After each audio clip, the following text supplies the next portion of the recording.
Hi, you're listening to Everyday Superpower, a place where you can learn about body language and non-verbal communication. Today we're going to be talking about the aversion of the eyes and wandering eyes, okay? We talk about body language here and we keep it nice and plain and simple. You know this, so if you like what you hear, click like. If you wish to continue watching these videos, click subscribe. And if anything comes to mind, feel free to leave a comment. Today, as I said, is regarding the aversion of the eyes and wandering eyes. What aversion means is an avoidance, potentially a withdrawal of the eyes, okay? So a lack of commitment and connection, a lack of acknowledgement of potentially you.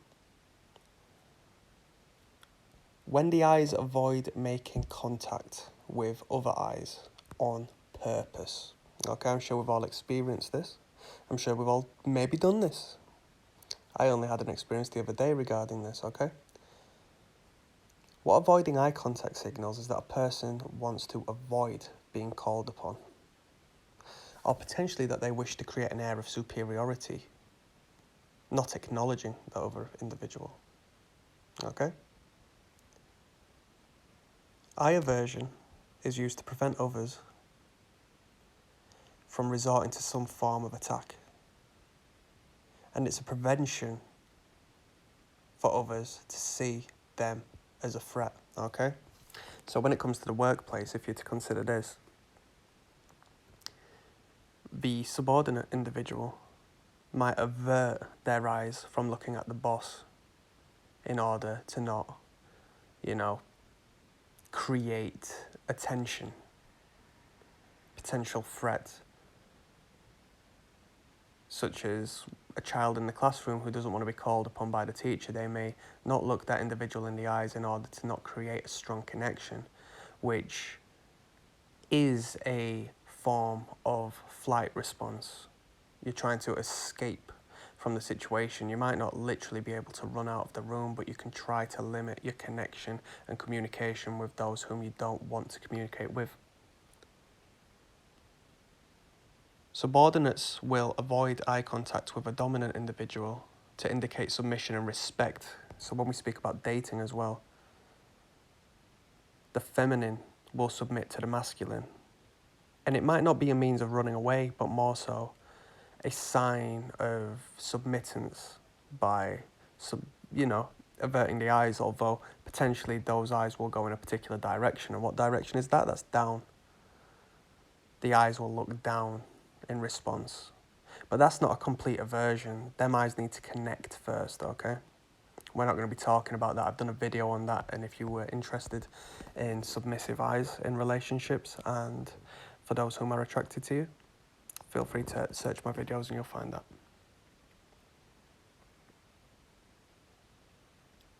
The eyes are used to flee from an encounter, a means of protecting that individual as they subconsciously try to create distance between themselves and the other party.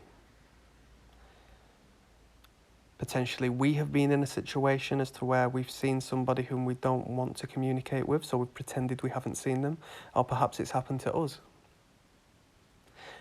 Perhaps you've walked down a street past someone and they've pretended as if you didn't even exist. Or you've seen somebody in a shop and they've done the same. This is eye aversion, okay? They are trying to distance themselves from you. Now, it might not necessarily be down to you, but more so down to their state of mind and where they are at that moment in time. They may have had a troublesome day and not want to express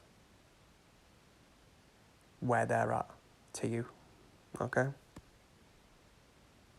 Women will avoid eye contact with individuals whom they don't find agreeable. So if you're a complete turn-off, they may not look at you. The homeless people on the street will experience a lot of eye avoidance from those whom think that they are up to no good or that they're only going to ask them for money. Okay? It's a distancing, it's an escape, it's a flight response. When we make eye contact with another individual, it can be seen as an invitation to communicate, as it's a direct acknowledgement. Okay? with acknowledgement comes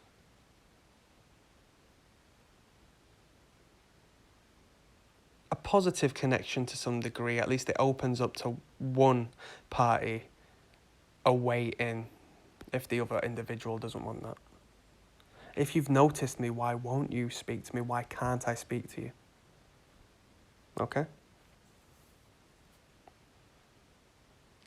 Alternatively, when we speak of eye avoidance from those in a superior position, it can be symbolic of them being too good for you. You don't deserve my attention. I don't see you. You're invisible. You're dead to me. Okay? It's a very passive-aggressive disassociation.